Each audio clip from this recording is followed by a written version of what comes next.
Hello and welcome to the city of Maribyrnong. My name is Councillor Nam Kwok and I'm the mayor for this great city. Now the city of Maribyrnong is such a beautiful city, rich in history, one of the first parts of an evolving Melbourne, and it's the gateway to the inner west. We've had wave upon wave of immigration, and that's made us such a diverse and multicultural city, and also a very rich industrious past with a strong working class value about its beating heart. Hi, my name's Maxine Elliott and I've been living in Edgewater for 18 months now. I'm here in the Edgewater precinct in the city of Maribyrnong, and it's one of our newest areas. I'm surrounded by some beautiful apartments, designer houses, river views and parklands, but it's an area of incredible change. At the end of my street is a pretty significant wall. I've been very interested and curious as to what was behind it. Right here where I'm standing used to be an ammunition factory where every .303 bullet of Australia's World War I effort was made. Through doing a project, I was introduced to a gentleman that was able to satisfy my curiosity, and his name is Andy Calvert.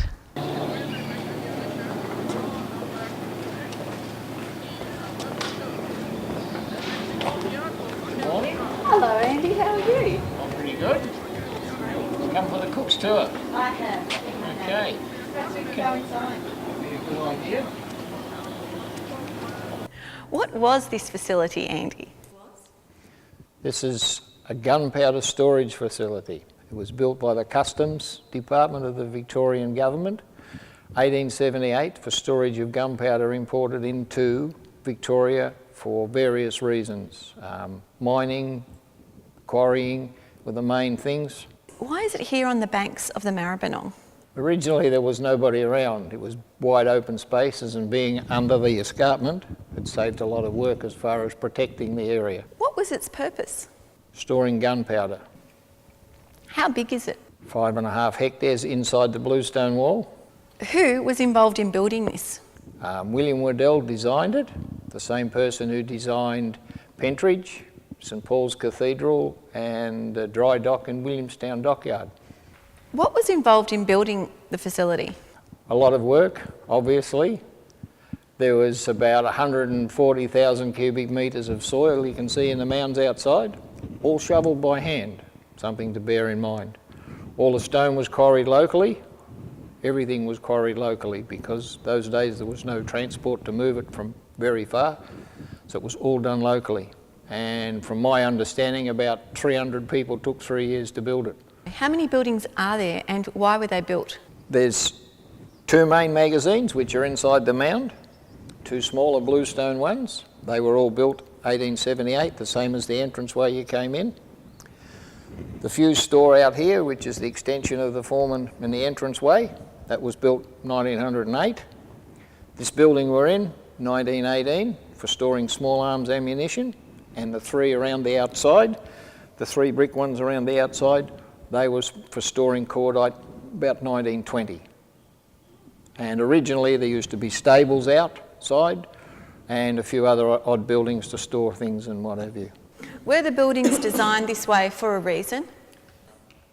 The main magazines were designed, as was in the day, because gunpowder has a mass explosion hazard, so you need to contain the explosion. You don't want horizontal projectiles going from one magazine to the next because it will blow up.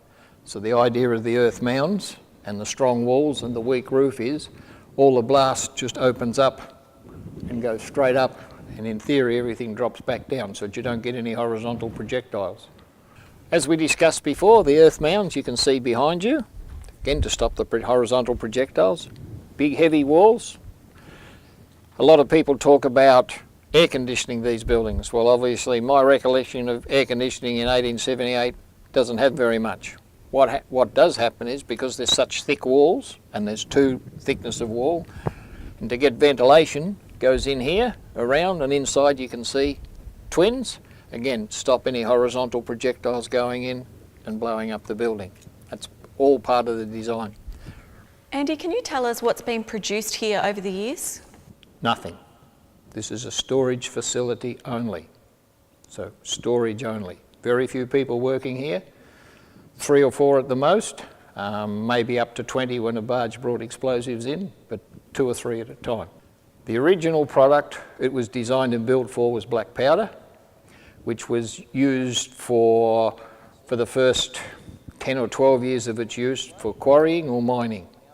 After that it was used for ammunition, because the Colonial Ammunition Factory was built down next to Merv Hughes Oval, and they were using gunpowder from here as propellant to fire the projectiles out of the bullet. And as time continued, it went to cordite storage with the brick buildings around the outside. Cordite being a different sort of product, it doesn't need mounting because it's a very long explanation about mass explosions and stack heights and things like that. How significant has Jack's Magazine been in the role of the defence of the Australian? Initially it was probably the catalyst that started it all here, because it had a big storage capacity, and Captain Whitney from New Zealand came to build the Colonial Ammunition Company. It was close to here, close to the workforce, people familiar with what was going on. It made it a lot easier for him. And it just progressed from there, especially after Federation, and then obviously at each World War, the whole area grew and grew, from the original factory down the bottom until the whole of the top area was covered. Can you tell me why Jack's Magazine is called Jack's Magazine? Wally Jack was the magazine keeper from 1923, I think, till 1943. And the story goes that he ruled it with an iron fist. He treated it as his own. So everyone used to say, anybody thinks it's Jack's Magazine, and it's stuck since then. So what was this facility called before it was called Jack's Magazine? Saltwater River Gunpowder Magazine was its original title, and it's had a few titles since and a few owners in between that as well. Andy, can you tell me what this building is being used for now?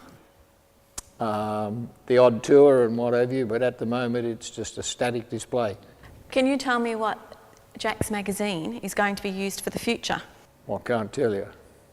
No, I mean, I'm not at this time, because it's involved in a lot of other things, so what's being done, okay? So the future is unknown? The future is unknown, yes.